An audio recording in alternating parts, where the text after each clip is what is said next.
خاندانوں کے مابین جو لڑائیاں ہوتی ہیں وہ حسد کی بنیاد پر ہوتی ہیں۔ دوسری بات، ان میں جو آپس کی باتیں ہیں وہ جب ہم کسی دوسرے سے کہلواتے ہیں تو جب کوئی آدمی اپنی بات دوسرے سے کہتا ہے تو وہ ویسی نہیں کہتا جیسی ہم کہلوا رہے ہیں، وہ اس میں بڑا چڑھا لیتا ہے۔ میرا اپنی زندگی کی ذاتی زندگی میں بھی تجربہ ہے اپنے خاندان کو لے کر کے کہ ہمارے سگے چچا اور ایک ہمارے دوسرے خاندان کے لگنے والے چچا وہ کچھ ایسا کہہ رہے ہیں جو انہوں نے نہیں کہا ہے ہمارے والد صاحب کے بارے میں۔ تو میں نے کہا کہ کیا یہ بات میں ان سے پوچھ سکتا ہوں؟ میں نے اپنی ایک عادت بنائی ہوئی ہے، میں آپ کو بھی کہتا ہوں آپ بھی بنائیے اور اپنے بچوں بھی بنائیے۔ جب بھی آپ کو پتا چلے کہ آپ کے بارے میں کوئی شخص کچھ کہہ رہا ہے تو آپ اس سے اسی وقت یہ پوچھئے کیا میں اس سے یہ بات پوچھ لوں؟ 99.99% وہی آپ کو بدلاؤ دکھے گا اس کے الفاظوں میں۔ جی نہیں، میں ایسے تھوڑی کہہ رہا ہوں، ایسے نہیں، ایسے کہا تھا، وہی بدلے گا گیر اپنا جیسے ہی آپ کہیں گے۔ تو ایک عادت یہ بنائیے خاندانوں میں چین سکون میل مربت کے لیے کہ جب بھی کوئی آدمی آپ سے کسی دوسرے کی برائی کرے تو آپ ڈائریکٹلی اس سے کہیے کہ ٹھیک ہے میں اس سے پوچھ لوں، میں اس سے بات کر لوں اس موضوع پر کہ آپ نے جو کہا ہے۔ اور آج کل تو موبائل کا دور ہے، بلکہ ایسے آدمی سے کہیے میں ریکارڈ کر رہا ہوں۔ آپ دیکھیے الفاظ کیسے بدلتے ہیں۔ تو انہوں نے مجھ سے کہا کہ وہ ایسے کہہ رہے تھے میرے والد صاحب کے بارے میں، تو میں نے ان سے کہا کیا میں ان سے پوچھ لوں؟ بولے پوچھ لینا۔ اتفاق سے وہ فوج میں تھے، آئے ہوئے تھے، میں نے ان سے کہا، میں نے کہا بھائی آپ نے ہمارے والد صاحب کے بارے میں ایسے کیوں کہا؟ بولے کون کہتا ہے؟ اور انہوں نے بہت گالی دے کر کے کہا۔ میں نے کہا فلاں شخص کہہ رہا تھا اپنے ہی خاندان کا۔ بولے آج ہی میں جا کے پوچھتا ہوں۔ جب وہ وہاں گئے انہوں نے کہا بھائی میں نے کب کہا؟ تو بولے نہیں میں نے وہاں ایسے نہیں کہا۔ انہوں نے کہا ٹھیک ہے میں تینوں آدمیوں کو بٹھاتا ہوں، ہم تینوں لوگ موجود ہوں گے، کیا کس نے کہا پتہ چل جائے گا۔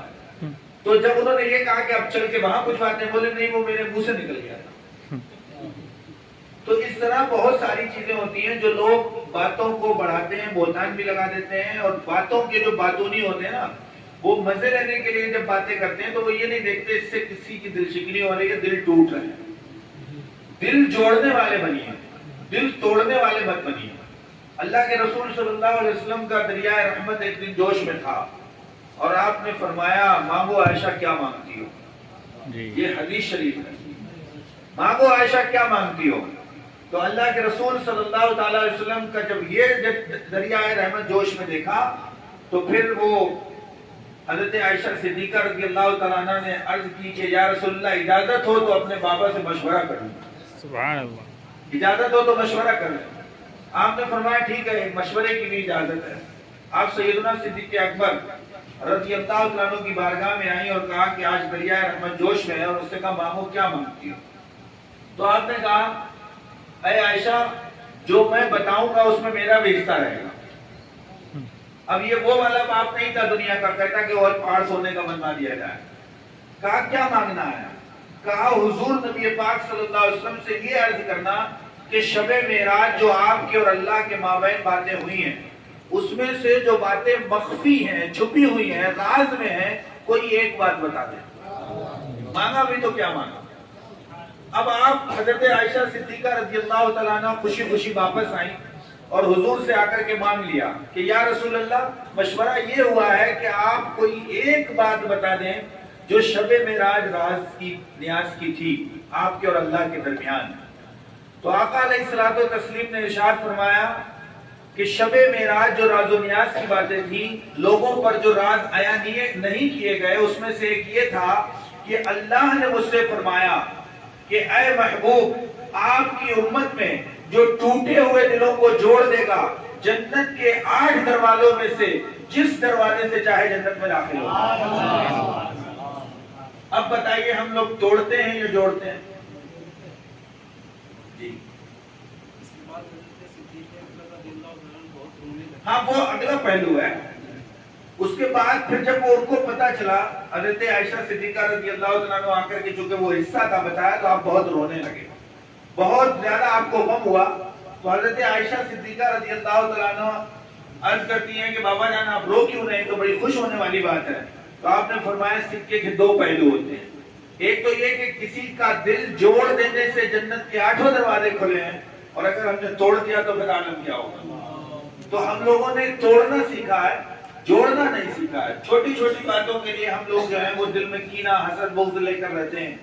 خاندان کی یکجہتی اور محبت کا سب سے بڑا نسخہ یہ ہے کہ جو ہمیں پسند ہے، بلکہ میں یہ پوری دنیا کو چیلنج کرتا ہوں، پوری دنیا کے اندر اگر امن لانا چاہتے ہو، پوری دنیا کو پرامن بنانا چاہتے ہو، تو آمنہ کے لال کی ایک بات پر عمل کرنا پڑے گا، اور وہ یہ کہ سرکار نے فرمایا کہ جو اپنے لیے پسند کرو وہی دوسرے کے لیے پسند۔ سبحان اللہ، بے شک، کیا بات ہے۔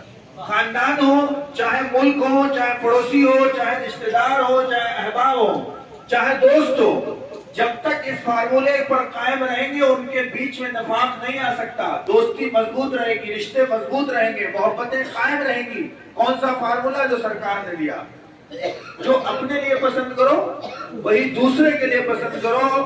جب تک ایسا نہیں کرو گے مومن نہیں ہو سکتے۔ اب آج آپ دیکھیے ہم ان 2 حدیثوں پر کتنا عمل کرتے ہیں۔ اچھی چیز، میں تو یہ دیکھتا ہوں یہاں تک کہ قربانی کے گوشت میں بھی لوگ اچھی اچھی بوٹیاں پہلے چھانٹ لیتے ہیں، غریبوں کے لیے ہڈیاں اور اپنے لیے تمام تر اچھی چیزوں کو رکھتے ہیں، بولے یہ ہمارے اس کام آئے گا، اس کام آئے گا، قربانی کے گوشت کو بھی نہیں بخشتے۔ تو بتانے کا مقصد یہ ہے کہ خاندانوں کے درمیان جو بھی برائیاں پڑ گئی ہیں وہ ہمارا دسترخوان، ہماری دعوت ایک ایسی سال میں ہونی چاہیے، چاہے وہ 11ویں شریف کے نام پر ہو، چاہے 12ویں شریف کے نام پر ہو، چاہے 6ٹی شریف کے نام پر ہو، چاہے اس سے اعلیٰ حضرت کے نام پر ہو، ایک دعوت ہو، اس میں صرف خاندان کے لوگ ہوں، بے شک، اس میں صرف خاندان کے لوگ ہوں، اور جہاں جہاں بھی خلش پائی جا رہی ہے ان لوگوں کو بلایا جائے، بٹھایا جائے، اور سب سے بڑی بات یہ ہے کہ سرنڈر کر دیا جائے۔ میں نے اپنے کسی بھی دشمن سے کبھی بدلہ نہیں لیا، اس سے ہمیشہ یہ کہا کہ ٹھیک ہے آپ کو لگ رہا ہے نا کہ میں غلطی پر ہوں، تو سب سے پہلے جب میں غلطی پر آپ کی نظر میں ہوں تو میں معافی مانگ رہا ہوں، اب تو معاف کرو گے، اور جب معاف کر دو گے تو بات ختم ہو جائے گی۔ تو پہلے سرنڈر کرنا چاہیے۔ ہم لوگ معاف کرتے ہیں، لوگوں کے لیے معاف کرتے ہیں، رب کے لیے معاف نہیں کرتے۔ لوگ کیا کہتے ہیں؟ آپ کہہ رہے ہیں تو ہم ان کو معاف کر دیں، آپ کہہ رہے ہیں تو ہم نے ان کو معاف کر دیا۔ بھائی نہیں، ہم اللہ کے لیے معاف کرتے ہیں، اللہ محبت ڈالے گا تو یہ ہمیشہ قائم رہے گی۔ تو خاندانوں میں جو بھی اختلافات پیدا ہوتے ہیں تو پہلے تو ان لوگوں سے الرٹ رہیے جو اس طرح کی باتیں کرتے ہیں کہ فلاں نے آپ کو یہ کہا، فلاں نے یہ کہا۔ 2-3 بار آپ پوچھنے والا سسٹم رکھ لیجئے، پوری زندگی آپ سے کبھی کوئی کچھ نہیں کہے گا، آپ سکون سے جئیں گے۔ مجھے آ کر میرے خاندان، اللہ باللہ تعالیٰ، مجھے پورے خاندان میں کوئی آ کے نہیں بتاتا کبھی کہ آپ کے لیے یا آپ کے والد صاحب کے لیے، آپ کے دادا کے لیے، آپ کے بچوں کے لیے کسی نے کچھ کہا ہے۔ کیوں؟ اس کو معلوم ہے میں بھی کہہ رہا ہوں، یہ بندہ ابھی اس کو بلا کے پوچھ لے گا، تو کوئی کہتے نہیں، اس لیے ہم لوگ سکون میں رہتے ہیں۔ ہمارے گھر کے اندر جو بھی ہمارے رشتہ دار، قریبی بھائی بہن بہنوئی جو بھی، ہم کبھی کسی سے سندیشے بھجواتے نہیں، اس کو ڈائریکٹ بلا کے کہتے یا تو ضبط کر جاؤ، اگر کوئی بات بری لگی ہے تو اس کو ضبط کرو، صبر کرو، اللہ اجر دے گا۔ صبر نہیں کر سکتے تو کسی سے کہلواؤ مت، بلکہ اس کو خود بلاؤ، خود کہو۔ اگر سامنے والے کی کمی پر سامنے والے کو آپ بتائیں گے تو اس کی اصلاح ہوگی، اور دوسرے کو بتائیں گے تو غیبت ہوگی۔ میری کمی مجھے بتاؤ گے تب دور ہوگی نا، میری کمی آپس میں ڈسکشن کرنے لگ جاؤ گے تو کمی دور نہیں ہوگی، بلکہ وہ تو اور کمی بڑھتی چلی جائے گی، اس کے اندر شیطان داخل ہو جائے گا۔ آج جو خاندانوں میں نفاق ہے، جو خاندانوں میں برائیاں ہیں، وہ صرف اسی وجہ سے ہے کہ ہم اپنے لیے کچھ اور پسند کرتے ہیں، دوسرے کے لیے کچھ اور پسند کرتے ہیں۔ جس کی بیوی خوبصورت ہوتی، میں آج کل یہ بھی بڑا مسئلہ دیکھ رہا ہوں، تو جب وہ بھائی یہ چاہتا ہے کہ میری بیوی سب سے زیادہ خاندان میں خوبصورت ہے، سگے بھائی کے لیے جب کہیں رشتہ دیکھنے جاتے ہیں نا تو 19 تلاش کرتے ہیں، جو 20-21 ہوتی ہے اس میں کمیاں نکالتے ہیں۔ بھابیاں جن کو آپ بڑے اعتماد کے ساتھ بھیج رہے ہوتے ہیں، اللہ ماشاءاللہ یہ بھی چاہتی ہے کہ ہمارے جیسی بہو خاندان میں نہ آئے۔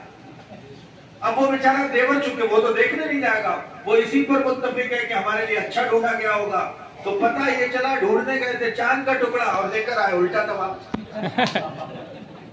یہ پائلوں پر گر گئی، 2 جوڑ کپڑوں پر گر گئی، جا کر کے اس نے کہا یہاں مال بھی مل رہا ہے اور ہم سے 19 بھی ہے، تو اس سے بڑھیا کوئی رشتہ نہیں ہو سکتا۔ جو لوگ زیادہ رشتوں میں نقص نکالتے ہیں، زیادہ تلاش رہتے ہیں، زیادہ متلاشی رہتے ہیں، زیادہ رشتے ٹھکراتے ہیں، میرا ڈاکٹر ناظر رضا کا ڈائریکٹ یہ تجربہ ہے خود کا کہ ان کی گنٹھی گھٹتی ہے بہت بری جگہ. بے شک بالکل صحیح بات ہے. پھر وہ یہی کہتے ہیں کہ جیسی بھی مل جائے سب قبول ہے. میں نے بہت سارے لوگوں کو دیکھا بڑے خوبصورت بیویاں دیکھیے تو الٹا تھا. ہوا کیا تھا؟ ہوا یہ تھا یہاں نہیں کریں گے یہاں نہیں کریں گے یہاں نہیں کریں گے، آخر میں کہتے جیسی مل جائے سب قبول ہے. تو یہ نہ کریں، حسد نہیں آنا چاہیے. حضور کی ایک ہی ایک بات پر پوری دنیا میں امن ہو سکتا ہے، وہ یہی ہے کہ جو ہمیں اپنے لیے پسند ہے وہی دوسروں کے لیے پسند کرنا ہے. اللہ تبارک و تعالی ہم سب کے اس بیٹھنے کو، یہاں اس کا ذکر کرنے کو، اس کے حبیب پاک صلی اللہ علیہ وسلم کے ذکر کرنے کو قبول فرمائے اور اس کے روحانی عرفانی روحانی فیض و برکات سے مالا مال فرمائے. اور یہ 11ویں شریف کا ماہ مبارک ہے. حضور سرکار سیدنا غوث اعظم رضی اللہ عنہ کو جملہ ایصال ثواب ہم پیش کرتے ہیں. اللہ تبارک و تعالیٰ ان کی روح مبارک پر اس کا ایصال قبول فرمائے اور حضور نبی پاک صلی اللہ تعالیٰ علیہ وسلم کے سچی پکی محبت عطا فرما دے. بزرگان دین کا ماننے والا بنائے. دارالحکمت کو اللہ سلامتی عطا فرمائے. صبح قیامت تک تحریک اہل حکمت کے احباب اور تحریک اہل حکمت کو اللہ تعالیٰ عروج و ارتقاء عطا فرمائے. تمام جملہ احباب کو دست شفا عطا فرمائے. آپس میں اتفاق اتحاد محبتیں عطا فرمائے. حاسدین کے حسد شیاطین کے شر سے اللہ کریم محفوظ فرمائے. جو احباب آئے اللہ کریم ان کا بھلا فرمائے. جو نیت رکھتے تھے نہیں آ سکے اللہ ان کا بھی بھلا فرمائے. اللہ ہمارے دشمنوں کو بھی ہدایتیں عطا فرمائے. ہمارے حاسدوں کو ہدایتیں عطا فرمائے. ہمارے بزرگوں کو اکابرین کو اللہ لمبی عمریں عطا فرمائے. ان کے سائے کو ہمارے سروں پر قائم و دائم فرمائے. تحریک اہل حکمت کی خدمت کرنے والے جملہ خدام تحریک اہل حکمت کو اللہ صحت تندرستی عطا فرمائے، مالا مال فرمائے، دولتیں عطا فرمائے، وسعتیں عطا فرمائے اور ان سب کو حرمین شریفین کا زیارت نصیب فرمائے. وصلی اللہ تعالی علی خیر خلقہ محمد و آلہ و اصحابہ اجمعین برحمتک یا ارحم الراحمین.